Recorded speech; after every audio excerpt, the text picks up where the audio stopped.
Why is life more comfortable than ever? Yet so many men feel mentally weak, exhausted, and quietly lost. You have more freedom and information than any generation before you. So why does your mind feel fragile? This video is not here to motivate you. It is here to rebuild you. Modern America has trained us to avoid pain, chase comfort, and outsource responsibility, and the result is a generation that reacts emotionally instead of acting deliberately. The Stoics saw this coming. Men like Marcus Aurelius and Epictetus understood that a strong life is built from internal laws, not external luck. Stoicism was never about feeling calm. It was about becoming unbreakable. Today, you will learn 8 brutal Stoic laws designed to rewire how you think, how you endure pressure, and how you stand firm when life tests you. These principles are not soft and they are not popular, but they work. Stay with me, and you won't leave entertained. You'll leave equipped with discipline and self-command. 1. Embrace discomfort as training. Modern life has made you comfortable, but comfort is quietly making you weak. Every time you avoid discomfort, you teach your mind that pressure is dangerous. Stoicism teaches the opposite. Discomfort is not the enemy. It is the training ground. Modern American culture sells one promise relentlessly. Life should be easy, fast, and painless. If something feels uncomfortable, awkward, exhausting, or emotionally heavy, you're told to escape it, outsource it, numb it, or complain about it. You can order food without standing up, avoid silence with endless noise, avoid effort with shortcuts, and avoid confrontation with passive distance. Over time, this conditions the mind to associate discomfort with danger. The Stoics understood something we have forgotten. A life without friction produces a person without strength. Marcus Aurelius wrote his meditations while ruling an empire under constant stress, betrayal, illness, and pressure, not from a place of comfort, but from discipline. He did not ask how to avoid difficulty. He asked how to use it. Stoicism teaches that hardship is not an interruption to life. It is the substance that forges character. When you willingly step into discomfort, you reverse the modern pattern. You stop reacting like a victim of circumstances and start acting like a craftsman shaping his own mind. Discomfort becomes feedback. Resistance becomes instruction. Think about how most people in America respond to small pressures. Traffic creates rage. Criticism creates defensiveness. Silence creates anxiety. Boredom creates addiction. These reactions are not signs of a hard life. They are signs of an untrained mind. The Stoic response is not emotional suppression, it is emotional mastery. Seneca deliberately practiced poverty despite being wealthy, sleeping on hard surfaces and eating simple food so that comfort would never own him. His goal was not suffering, it was freedom. When you train yourself to endure what is mildly uncomfortable by choice, you're no longer terrified of what may come by force. This is why Stoicism emphasizes voluntary hardship. Not extreme, not reckless, but intentional. A cold shower when you would rather stay warm. Finishing the workout when your mind says stop. Sitting in silence instead of scrolling. Saying what needs to be said instead of what feels safe. These acts send a powerful signal to your nervous system. I am capable. I do not collapse under pressure. Over time, this rewires your identity. You stop seeing yourself as someone who needs ideal conditions to function and start seeing yourself as someone who adapts. This is especially important in a society obsessed with comfort and validation. When your sense of self is built on ease, any disruption feels like a threat. When it is built on endurance, disruption becomes manageable. Stoicism does not promise happiness, it promises stability. It does not remove pain, it removes fear of pain. The American obsession with feeling good has created people who feel anxious when they don't. The Stoic trains to feel steady regardless. Start small. One deliberate discomfort per day is enough. The goal is not to suffer. It is to reclaim authority over your reactions. Each time you choose what is hard instead of what is easy, you deposit strength into your future self. Over months and years, this compounds into resilience most people never develop. Discomfort stops feeling personal. Pressure stops feeling unfair. Life stops feeling like something happening to you and starts feeling like something you are equipped to handle. This is the first law because without it, nothing else holds. A mind that cannot tolerate discomfort cannot be disciplined, focused, or free. The Stoic truth is simple and ruthless. Comfort never built strength. Challenge did. And the moment you understand that, life loses its power to break you. Master your emotions or be ruled by them. If you do not control your emotions, someone else will, every single time. An emotional reaction feels natural, but it is the fastest way to lose power. Stoicism does not suppress emotion, it teaches you how to command it. In modern American society, emotions are treated like truth. If you feel offended, you're told you are offended. If you feel angry, you're told you should express it. If you feel anxious, you're told something must be wrong outside of you.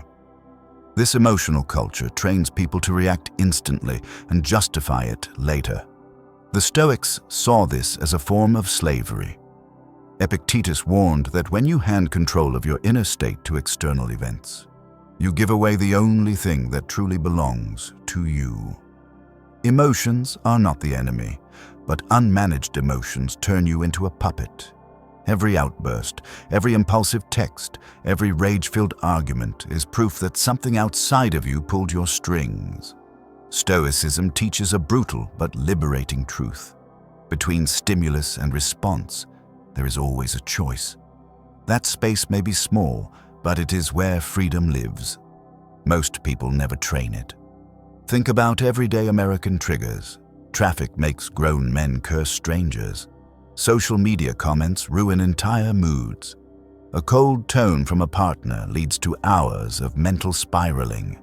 None of these events are catastrophic, yet they dominate emotional energy. The Stoic response is not denial. It is observation. Marcus Aurelius wrote that if something external disturbs you, the pain is not caused by the thing itself, but by your judgment about it. This is not philosophy for debate. It is a practical operating system. When you feel anger rising, Stoicism does not say, "Don't feel it." It says, "Pause." That pause is power. In that pause, you breathe. You label the emotion. You question the story you are telling yourself. Is this disrespect, or is it my pride? Is this danger or discomfort? Is this urgent or simply loud? This is how emotional mastery begins. The Stoics trained themselves to respond, not react. Reaction is automatic and unconscious. Response is deliberate and chosen. In a culture that rewards emotional display, this discipline feels unnatural, but that is exactly why it works. Seneca warned that anger is a short madness, and once it passes, it leaves destruction behind.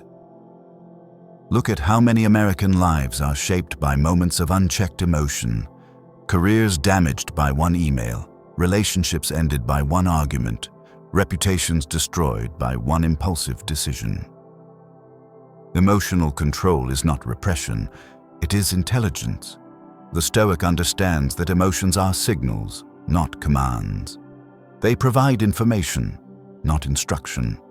When you obey every emotion, you live at the mercy of your internal weather. When you observe emotions without surrendering to them, you build stability. This is especially critical for men taught to either explode or suppress. Stoicism offers a third path: mastery. You acknowledge the feeling without becoming it. You allow the sensation without letting it decide your behavior. This takes practice, not talent. Start with small moments. When irritation arises, Delay your response by 10 seconds. When anger appears, lower your voice instead of raising it. When anxiety surfaces, slow your breathing instead of seeking distraction. These micro-pauses retrain your nervous system. Over time, emotional storms lose intensity because they no longer control outcomes. You stop being predictable, and unpredictability, calm unpredictability, is power. People cannot manipulate what they cannot provoke. The ultimate Stoic insight is this: your emotions are yours to experience, but your actions are yours to choose. When you master that distinction, you gain an edge few people ever develop. You become calm under pressure, steady under criticism, and grounded in chaos. And in a world addicted to emotional reaction, that kind of control is nothing short of dominance. 3. Stop expecting life to be fair. The moment you expect life to be fair, you give it permission to break you. Most frustration is not caused by pain, but by violated expectations. Stoicism begins where entitlement ends. From an early age, modern American culture plants a quiet assumption in your mind. If you work hard, play by the rules, and act like a decent person, life should reward you accordingly. When it doesn't, when you are overlooked, betrayed, underpaid, replaced, or misunderstood, the pain feels personal. Not because the event is unbearable, but because it violates an expectation you were never promised. The Stoics viewed this expectation as one of the most dangerous illusions a person can carry. Marcus Aurelius reminded himself daily that he would encounter dishonest, selfish, and ungrateful people, not because the world was broken, but because that is how humans often behave. This was not pessimism, it was preparation. Expecting fairness from life is like expecting calm seas from the ocean. Sometimes you'll get them, but believing you deserve them guarantees disappointment. Stoicism teaches that reality does not owe you justice, recognition, or comfort. It only offers conditions. Your power lies in how you respond to them. Look at how often people suffer twice, once from the event itself, and again from the belief that it should not have happened. This isn't fair. I didn't deserve this, after everything I did. These thoughts feel justified, but they drain strength. They trap you in resistance to reality. Seneca warned that we suffer more in imagination than in reality, and unfairness is one of the mind's favorite imagined weapons. Consider common American scenarios. You give your best at work and someone else gets promoted. You stay loyal and are still abandoned. You do the right thing and are punished for it. None of this means you failed. It means you collided with reality. The Stoic does not ask, "Why is this happening to me?" He asks, "What is required of me now?" That shift alone restores agency. When you stop demanding fairness, you stop negotiating with life. You adapt, you harden, you move forward. Expecting fairness keeps you emotionally dependent on outcomes you cannot control. Releasing that expectation frees energy for action. This does not mean becoming cynical or cruel. Stoicism does not say, "Be unjust." It says, "Don't be surprised by injustice." There is a difference. When you accept that life is uneven, you stop wasting energy on resentment and start investing it in resilience. Think about how many people stay stuck because they are waiting for validation, apologies, or recognition that may never come. Stoicism teaches that closure is internal, not external. You do not need life to explain itself to you. You need to decide how to respond. This is where strength is built. In American culture, victimhood often becomes identity. People bond over unfairness, rehearse grievances, and replay slights as proof of moral superiority. Stoicism cuts through this illusion ruthlessly. Being wronged does not make you righteous. It gives you a choice: bitterness or growth. Marcus Aurelius ruled an empire filled with corruption, betrayal, and incompetence, yet he refused to be shocked by it. He focused on acting with virtue regardless of outcomes. That is the Stoic edge. When fairness is no longer your expectation, gratitude becomes sharper and disappointment loses its sting. You stop measuring life by how it treats you and start measuring yourself by how you act. This law is not comforting, but it is stabilizing. The moment you release the demand for fairness, life stops feeling hostile and starts feeling neutral. And neutrality is powerful. It allows you to respond without rage, improve without self-pity, and endure without breaking. The Stoic truth is clear. Life is not fair, but you can be formidable within it. 4. Focus only on what you control. Most anxiety comes from trying to control what was never yours. The moment you stop fighting reality, your mind becomes lighter and sharper. Stoicism gives you one ruthless filter: control or release. Modern American life is built on the illusion of control. We are taught that if we think hard enough, worry long enough, or plan perfectly, we can manage outcomes, people, and the future itself. When reality refuses to cooperate, anxiety takes over. The Stoics identified this as a fundamental error. Epictetus made it clear: some things are up to you, and some things are not, and confusion between the two is the root of human suffering. Your thoughts, choices, values, and actions belong to you.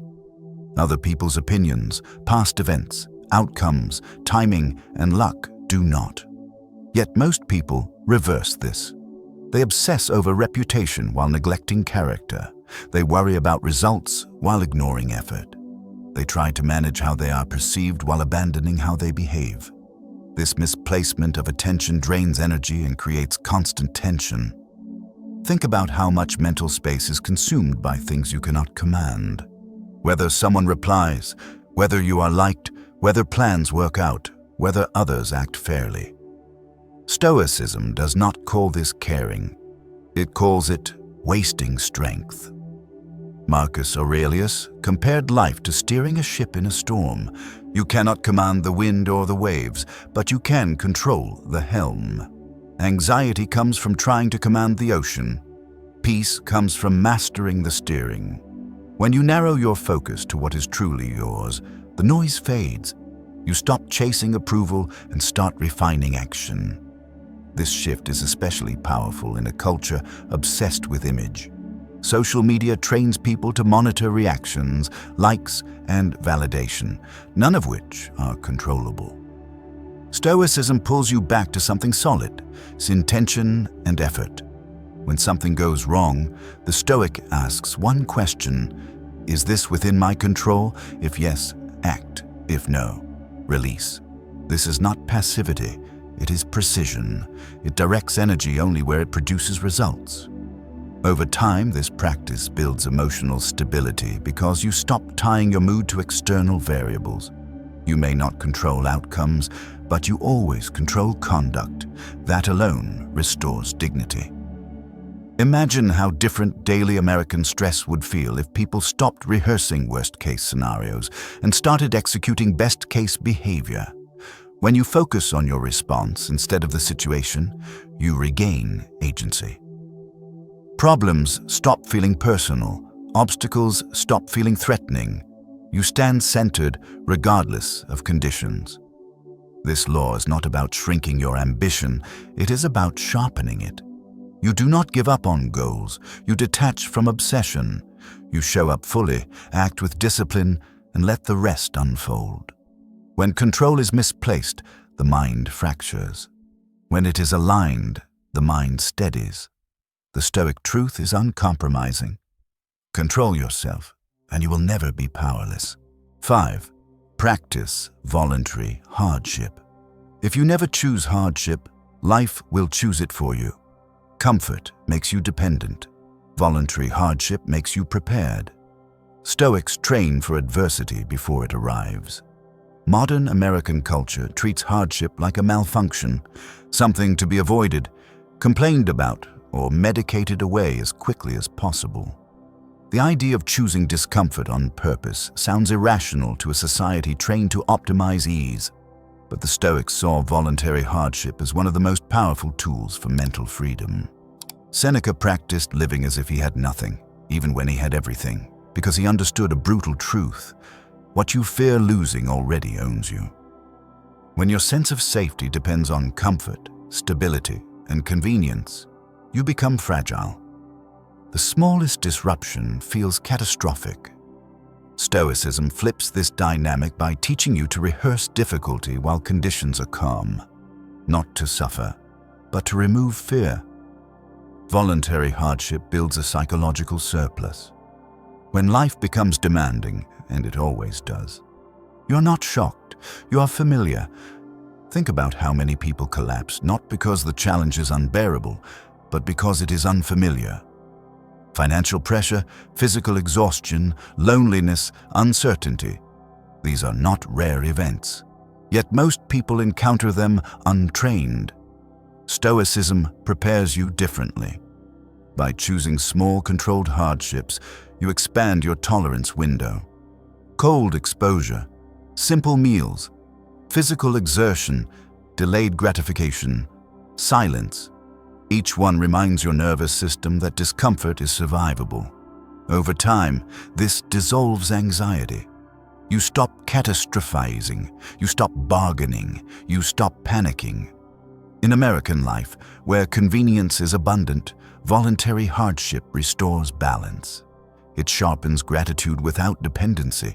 It strengthens discipline without cruelty. This is not about extremes or self-punishment. Stoicism rejects recklessness. The hardship must be deliberate, safe, and purposeful. The goal is not pain, it is preparedness.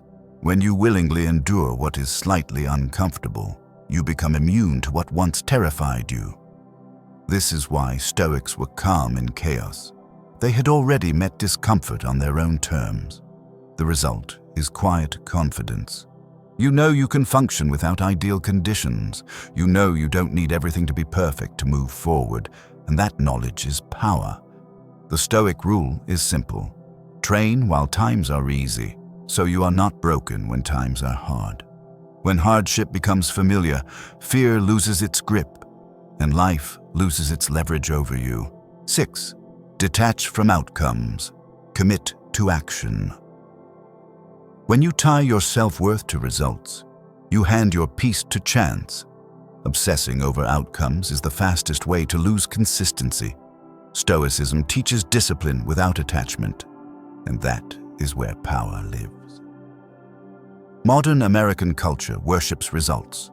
Wins, numbers, titles, money, recognition. Everything is measured, ranked, and compared. From an early age, you are taught that outcomes define value. Success means you are worthy. Failure means something is wrong with you. This mindset quietly poisons effort. When outcomes become the goal, fear enters the system. Fear of failing, fear of looking foolish, fear of wasting time. And fear makes people inconsistent. They start strong, hesitate under pressure, and quit when results don't arrive fast enough. The Stoics saw this trap clearly. Epictetus taught that you can control your effort, not the reward. Marcus Aurelius reminded himself to focus on doing the work of a human being, fully, honestly, and without obsession over applause. Stoicism does not reject goals, it rejects attachment.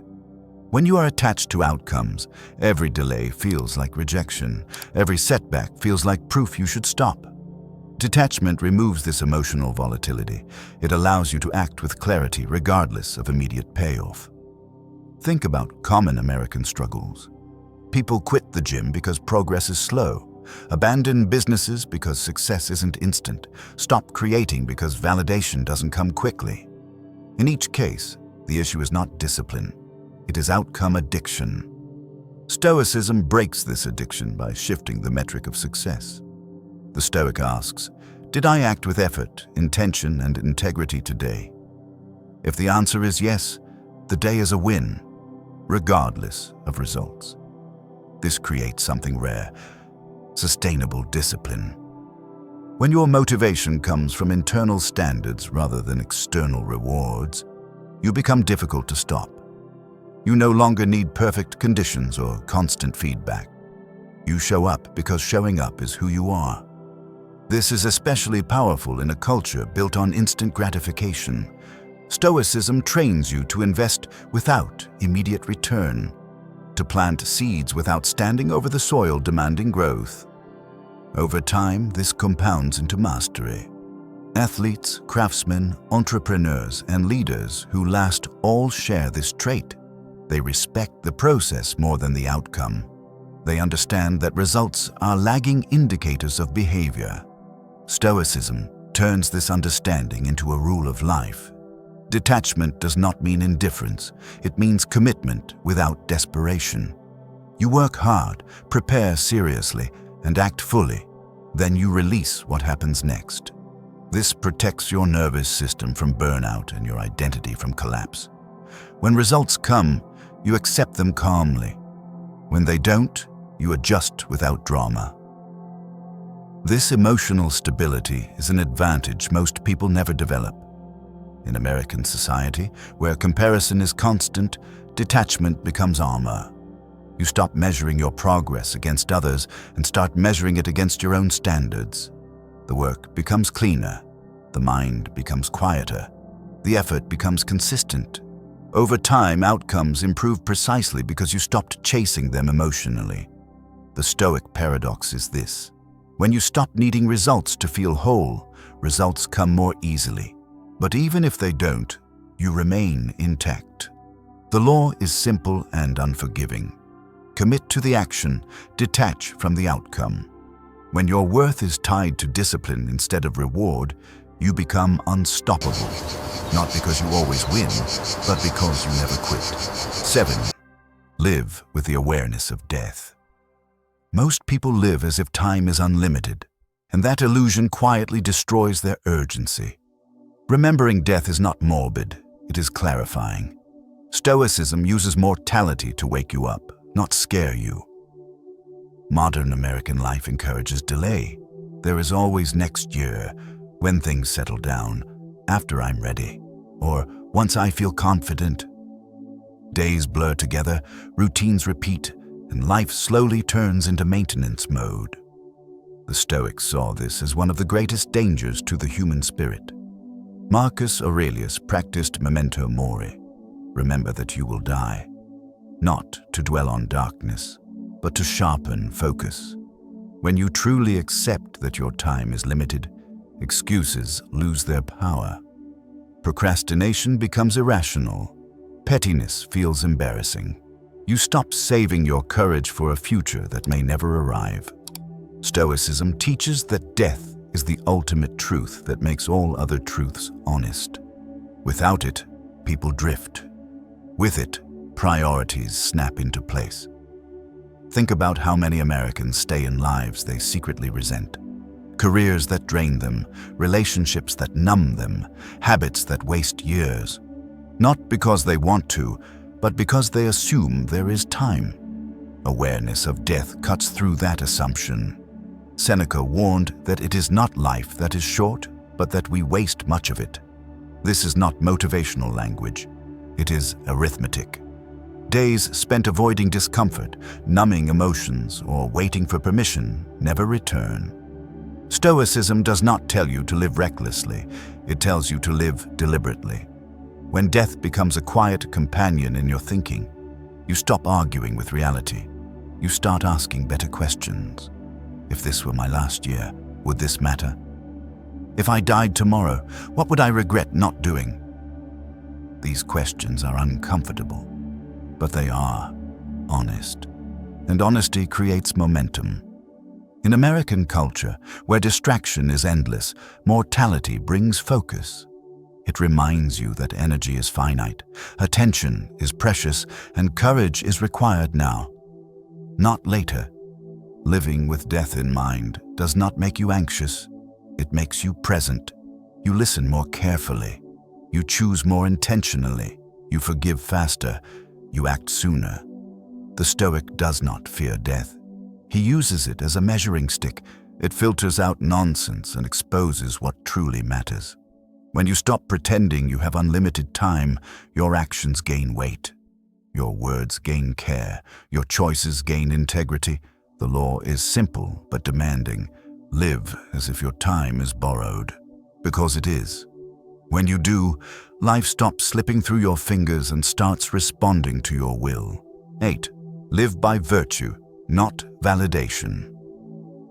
The moment you live for approval, you become dependent on people who do not control your life, but can control your mood.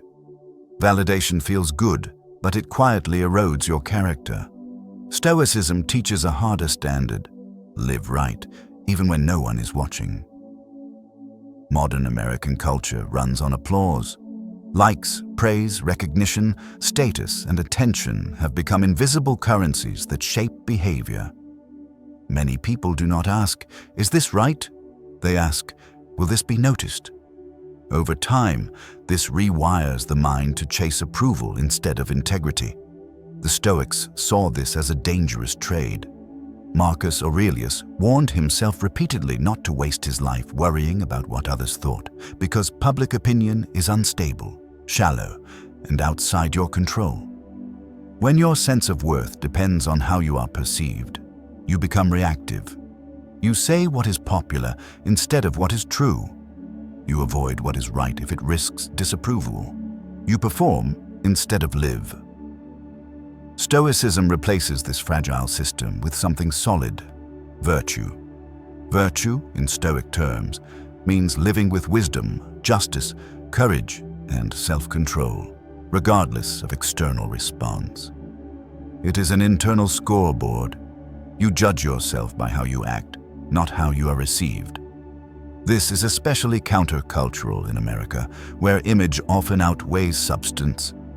Many people appear confident, successful, and moral, until the audience disappears. The Stoic is the opposite. He is consistent, whether praised or ignored. Seneca wrote that the approval of the crowd is meaningless because crowds often admire what is shallow and reject what is disciplined. Living by virtue does not guarantee comfort or popularity. It guarantees alignment. And alignment creates peace. Think about how much energy is wasted managing impressions, over-explaining, defending, posting, comparing, adjusting behavior to fit expectations. Stoicism cuts through this noise. It asks one ruthless question before every action: is this in line with my values? If yes, proceed, regardless of reaction. If no, stop, regardless of reward. This standard is demanding, but it simplifies life. Decisions become cleaner. Guilt fades. Regret shrinks. You stop betraying yourself for social comfort. In American society, where moral lines often shift with trends, virtue becomes an anchor. It allows you to stand firm without becoming rigid, confident without becoming arrogant.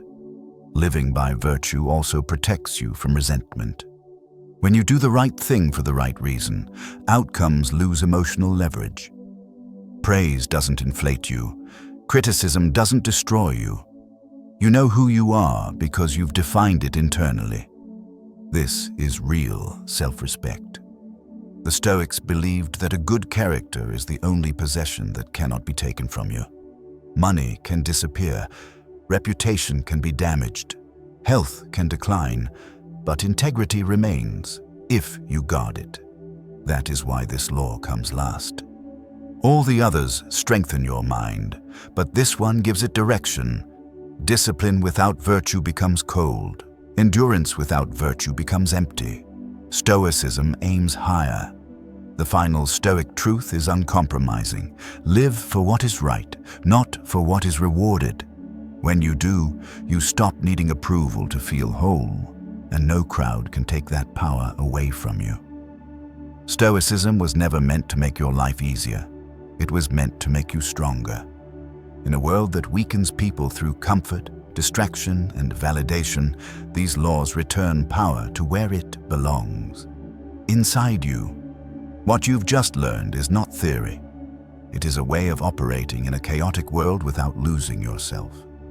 You learn to embrace discomfort instead of running from it, to master your emotions instead of being ruled by them, to stop demanding fairness and start building strength, to focus only on what you control and release the rest, to train for hardship before hardship arrives, to act with discipline without clinging to outcomes, to live with the awareness that time is limited, and finally, to choose virtue over validation, character over applause. When these laws work together, something changes quietly but permanently. You stop reacting, you stop collapsing, you stop outsourcing your stability to circumstances and people you cannot control. You become grounded, calm, difficult to manipulate, hard to break. Stoicism does not promise happiness. It promises clarity, and clarity is what allows you to stand firm when life applies pressure. If one of these laws hit you harder than the others, reflect on it, practice it, let it shape your actions this week. Growth does not come from knowing, it comes from applying. If this resonated with you, take a moment to support the channel. Like the video, subscribe for more Stoic wisdom, and comment which law challenged you the most. And remember this as you move forward. I am becoming unshakable day by day. That is the Stoic path.